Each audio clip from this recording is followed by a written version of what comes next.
నమస్కారం SVN news కి స్వాగతం. నా పేరు శిరీష. కేంద్ర రాష్ట్ర ప్రభుత్వాలు ఎస్సీ వర్గీకరణ రిజర్వేషన్లను అమలు చేయాలని రెల్లి కులస్తులు సంక్షేమ సంఘం నేతలు డిమాండ్ చేశారు. సంఘం ఆధ్వర్యంలో ఎల్ఐసి అంబేద్కర్ విగ్రహం నుండి కలెక్టరేట్ వరకు నిరసన ప్రదర్శన నిర్వహించారు. ఈ ప్రభుత్వాలు చొరవ చూపాలన్నారు. ఎన్నో సంవత్సరాలుగా రిజర్వేషన్లు ఒక సామాజిక వర్గానికి ఎక్కువ ప్రయోజనాలు చేకూరాయని ఆరోపించారు. తక్షణమే ఎస్సీ వర్గీకరణ రిజర్వేషన్లు అమలు చేసి తమకు న్యాయం చేయాలని డిమాండ్ చేశారు. ఎస్సీ అనగానే మాలా మాతిగా గుర్తిస్తున్నారు, మా రెల్లీలకు ఎవ్వరు గుర్తించట్లేదు.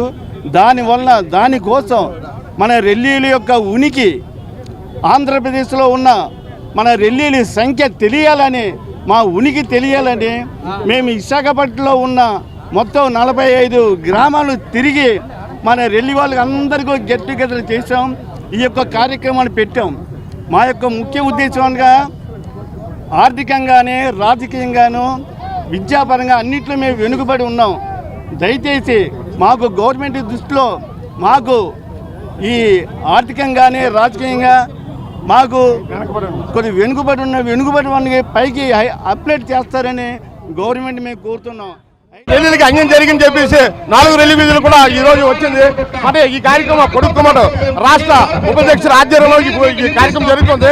మరి ప్రతి ప్రభుత్వం మాకు వెనకబడి ఉంది. ప్రతి ఒక్కరు మా రెల్లీలకి 5% ఇవ్వాలని చెప్పేసి మరి కోరుకుంటున్నాం. ఎందుకంటే మాల సోదరుల కంటే మేము బాగా వెనకబడి ఉన్నాం. అందరం తప్పకుండా వీళ్ళందరూ జయప్రదం చేస్తున్నారు. తప్పకుండా మాకు 5% ఇవ్వాలని చెప్పేసి డిమాండ్ చేస్తున్నాం.